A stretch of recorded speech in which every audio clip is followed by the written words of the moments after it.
നമ്മളിപ്പോൾ നിരന്തരം കേൾക്കുന്ന ഒരു വാർത്തയാണ് അന്യമതസ്ഥർ ഓണം, ക്രിസ്മസ്, ബക്രീദ് പോലുള്ള ആഘോഷങ്ങളിൽ പങ്കെടുക്കുന്നത് തെറ്റാണെന്ന് ചില അഭിപ്രായങ്ങൾ. ഭാരതം ഒരു ജനാധിപത്യ രാജ്യമാണ്. ഇവിടെ എല്ലാ ജാതി മതസ്ഥർക്കും അവരുടെ സ്വാതന്ത്ര്യങ്ങൾക്കനുസരിച്ച് ആരാധന നടത്താനും വിശേഷ ദിവസങ്ങൾ ആഘോഷിക്കുവാനും ഒരു വിലക്കുമില്ല. കേരളത്തിൻ്റെ ദേശീയ ഉത്സവമാണ് ഓണം.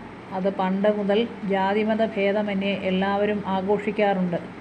നാനാജാതി മതസ്ഥർ ഇടകലർന്ന് താമസിക്കുന്ന നമ്മുടെ നാട്ടിൽ ഓണം വന്നാലും ക്രിസ്മസ് വന്നാലും ഈസ്റ്റർ വന്നാലും ബക്രീദ് വന്നാലും റംസാൻ വന്നാലും എല്ലാവരും പരസ്പരം സ്നേഹം പങ്കിട്ട് ആഘോഷിക്കും. ഒരു ദൈവവും പറഞ്ഞിട്ടില്ല നീ ഇന്നതേ ആഘോഷിക്കാവൂ എന്ന്. എല്ലാ മതവും അനുശാസിക്കുന്നത് മനുഷ്യനെ സ്നേഹിക്കണം എന്ന് തന്നെയാണ്. പരസ്പരം സ്നേഹത്തോടെ ജീവിക്കുന്ന മനുഷ്യരെ കൂട്ടിത്തല്ലിക്കാൻ ഒരു പുരോഹിതന്മാരും ശ്രമിക്കരുത്. അദൃശ്യനായ ദൈവം ഏത് രൂപത്തിലാണ് ഇരിക്കുന്നതെന്ന് നമുക്കറിയില്ല. പ്രകൃതിയിൽ ഏതോ ഒരു ശക്തിയുണ്ട്. ആ ശക്തിക്ക് പല രൂപഭാവങ്ങൾ കൊടുത്ത് നാം ആരാധിക്കുന്നു. അത്രയുള്ളൂ.